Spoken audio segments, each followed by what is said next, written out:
Hello नाजरीन, मैं हकीम इब्राहिम और आप हमें देख रहे हैं शाही यूनानी क्लिनिक, पश्चिमी चंपारण, बिहार से। रमज़ान का महीना शुरू होने वाला है और बहुत सारी ऐसी बीमारियां हैं कि जो इस रमज़ान की बरकत की वजह से बीमारियां ठीक हो जाती हैं। लेकिन बीमारियों को ठीक होने के लिए सबसे पहले इस बात को समझना चाहिए कि बीमारियां कैसे ठीक होती हैं। तो आज कुछ टिप्स और कुछ नुस्खे, कुछ परहेज और कुछ खाने पीने के रूटीन के बारे में बात कर रहे हैं।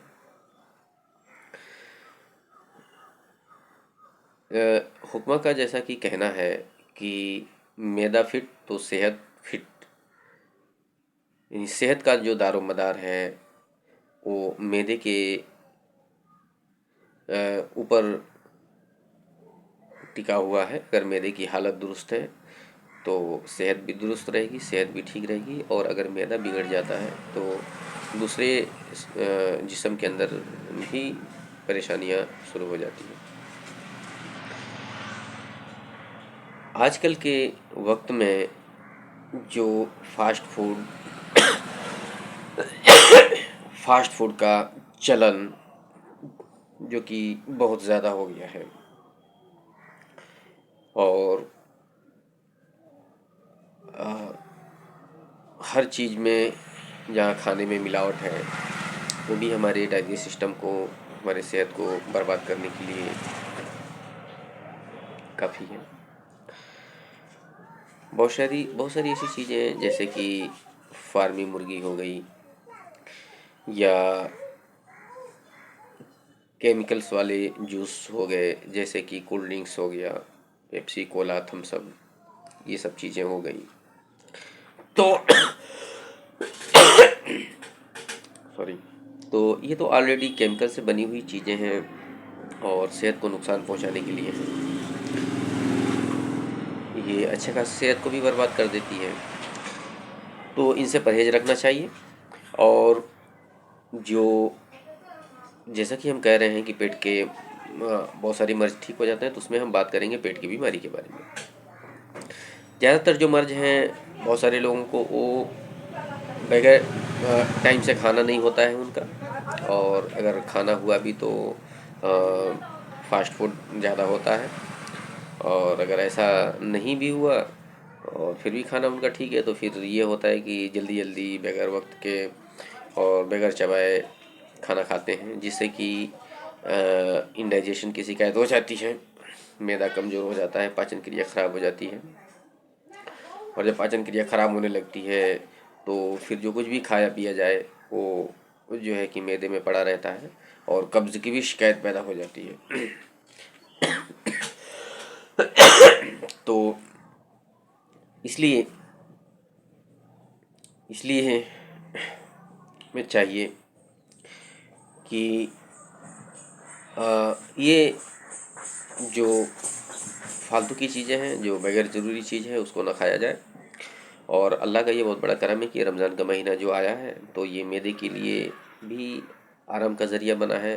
साथ में जो रहमत और बरकत है वो तो है, लेकिन सेहत के लिए भी ये बहुत ही ज़रूरी है, बहुत ही मुफीद है। कि इसमें एक वक्त मुकर्रर रहता है कि आदमी उस वक्त में खाना खाए, और फिर अफ्तारी का भी एक वक्त मुकर्रर है।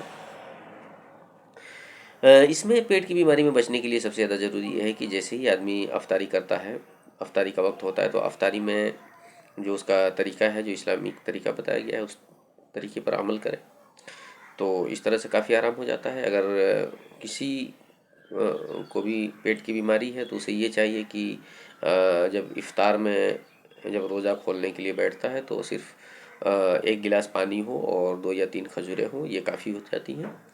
और इसको खाने के बाद जो है कि 1 घंटे के बाद भी, 1 घंटे के बाद ही कुछ जो है कि वो खाए, क्योंकि होता यह है कि जब दिन भर मैदा खाली रहता है और भूख प्यास लगी रहती है तो फिर आदमी, बहुत सारी उसके सामने इंतज़ामात होते हैं, तो फिर उसके ऊपर खाने के लिए लपकता है और फिर वही मैदे में फिर परेशानी हो जाती है कि अचानक से भूखा था और फिर अचानक से पेट उसका खूब भर गया। ये भी परेशानी की वजह हो जाती है। और बीमारी ठीक नहीं होगी। तो इसलिए जो मैदे की बीमारी में, जो पेट की बीमारी में मुब्तला हैं, उन्हें चाहिए कि जब आप इफ्तार करें तो चंद खजूरें और एक गिलास पानी उसमें पी लिया करें। उसके आधे घंटे के बाद आप कोई चीज़ खाएं। तो इस तरह से ये ठीक रहता है। अच्छा, अब आ जाते हैं उनके ऊपर कि जिनके पेशाब में जलन होती है और पेट में गर्मी होती है। तो जिनके पेशाब में जलन होती है, पेट में गर्मी होती है, तो उन्हें चाहिए कि इफ्तार के वक्त जो है कि पेशाब में अगर जलन रहता है, कड़क रहता है, तो आप शरबत बजूरी मोतदिल जो है कि इफ्तार के वक्त एक गिलास पानी में मिला करके 20 ml 15 या 20 ml तक पी लेते हैं। तो कुछ ही दिनों के अंदर जो है कि ये पेशाब की जलन ख़त्म हो जाती है। अब आ जाते हैं पेट की जलन के बारे में और कॉन्स्टिपेशन के बारे में। जिनके पेट में जलन रहती है और जलन के साथ में कॉन्स्टिपेशन रहती है, यानी पेट में गर्मी और कॉन्स्टिपेशन दोनों है, तो उन्हें चाहिए कि इफ्तारी जब करें तो इफ्तारी के वक्त जो है कि शरबत बजूरी मोतदिल भी ले लें और साथ में इसबगोल की भूसी, इसबगोल साबुत या इसबगोल की भूसी, दोनों में से कोई भी एक ले सकते हैं। उसको सादा पानी में डाल करके मिला करके और इफ्तारी के वक्त पी लें। और उसके आधा या 1 घंटे के बाद कोई चीज़ खा लें। तो इस तरह से चंद दिन करने से, हफ्ता 10 दिन 15 दिन करने से जो है कि पेट की गर्मी और कॉन्स्टिपेशन ठीक हो जाता है, काफ़ी आराम मिल जाता है। और अगर उसके अंदर मरोड़ है तो ये सब आराम मिल जाता है। इसी तरह से अफ्तारी के वक्त जो है कि बहुत भारी चीज़ें ना खाएं और शहरी में भी कोई बहुत भारी चीज़ें ना खाएं। खट्टी चीज़ें, मसालेदार चीज़ों से परहेज रखें और ख़ास करके जो आजकल के वक्त में जो ये फार्मी मुर्गी है, इसको खाने से परहेज करें। ये छोटा सा टिप्स रहा। ये टिप्स तो छोटी सी है मगर ये बड़े कारआमद हैं। तो हम चाहेंगे कि आप अगर इस तरह के प्रॉब्लम में हैं तो आप इस टिप्स को अपनाएं, इस नुस्खे को अपनाएं और हमें भी दुआ में याद रखें। फिलहाल इतना ही। अल्लाह हाफ़िज़।